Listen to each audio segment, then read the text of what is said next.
पोट नियमितपणे आणि पूर्णपणे साफ न होणं ही समस्या वारंवार होत असेल तर त्याचा परिणाम फक्त पोटावरच नाही तर संपूर्ण शरीरावरती होऊ शकतो.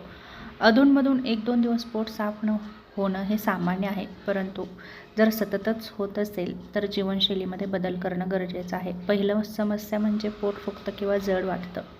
पोट खूप फुगल्यासारखं वाटतं, जेवल्यानंतर अस्वस्थता वाढते. जर पोट साफ नाही झालं तर गॅस, ॲसिडिटी वाढते, वारंवार ढेकर येते, छातीत जळजळ होतं, आंबट ढेकर येते, पोटात जळजळ होते, भूक कमी होते, पोट भरल्यासारखं वाटतं, खाण्याची इच्छा होत नाही, त्यामुळे पोषणाची कमतरता होऊ शकते. मूळव्याध होण्याचा धोका वाढतो. शौच करताना खूप जोर लावावा लागतो किंवा गुरुद्वाराजवळ सूज किंवा रक्तस्राव होऊ शकतो. गुरुद्वाराला भेगाही पडू शकतात. शौचाच्या वेळी तीव्र वेदना होतात, रक्त येऊ शकतं, बसणंही त्रासदायक वाटू शकतं. पोटदुखी होऊ शकते, पोटात मुरडा येतो, ओटीपोटामध्ये दुखतं, सतत अस्वस्थ असल्यासारखं वाटतं, थकवा आणि अशक्तपणा जाणवतो, शरीर हलकं वाटत नाही, काम करण्याची ऊर्जा अजिबात शरीरामध्ये राहत नाही, डोकेदुखी वाढते, डोकं जड होतं, लक्ष केंद्रित करण्यात अडचण निर्माण होते, तोंडाला दुर्गंधी येते, अन्नाचं पचन व्यवस्थित न झाल्यामुळे श्वासाला दुर्गंध येऊ शकतो, त्वचेवरती परिणाम होतात, त्वचेवर मुरूम येतात.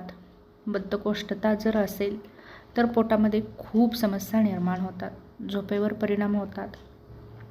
पोटात अस्वस्थता असल्यामुळे झोप शांत लागत नाही, चिडचिड वाढते, एकाग्रता कमी होते, अस्वस्थता वाढते, आतड्यांवरती ताण येतो. बद्धकोष्ठता जर दीर्घकाळ राहिली तर त्याचा आतड्यावर ताण येतो, मल खूप कठीण होतं, शौच करताना तीव्र वेदना होतात, मल बाहेर पडणं कठीण होतं, मल अडकून राहतो, खूप दिवस मल अडकून राहिला तर तो काढणं खूप कठीण होऊ शकतं. लघवीच्या तक्रारी जाणवतात, भरलेलं आतडं मूत्राशयावर दाब आणू शकतं, पोटात सतत गुरगुर आवाज येतो, आतड्यांमध्ये गॅस आणि मल साचल्यामुळे असं होऊ शकतं. वजनामध्ये बदल होतो. काही लोकांमध्ये पोट साफ न झाल्यामुळे वजन वाढल्यासारखं वाटतं, जीवनावर परिणाम होतात, कामात लक्ष लागत नाही, बाहेर जाणं टाळावंसं वाटतं, गुंतागुंत जाणवते. खूप दिवस जर उपचार नाही केलं तर आतड्यांमध्ये अडथळा निर्माण होऊ शकतो. पोट नियमित साफ होण्यासाठी काय करावं तर दररोज 2 ते 3 लिटर पाणी प्या, आहारामध्ये फळे, भाज्या, सलाड यांचा समावेश करा, रोज किमान 30 मिनिटे चाला, व्यायाम करा, शौचाची नियमित वेळ ठरवा, शौचाची इच्छा दाबून ठेवू नका, मैद्याचे पदार्थ, जंक फूड कमी करा, पुरेशी झोप घ्या, ताण कमी ठेवा.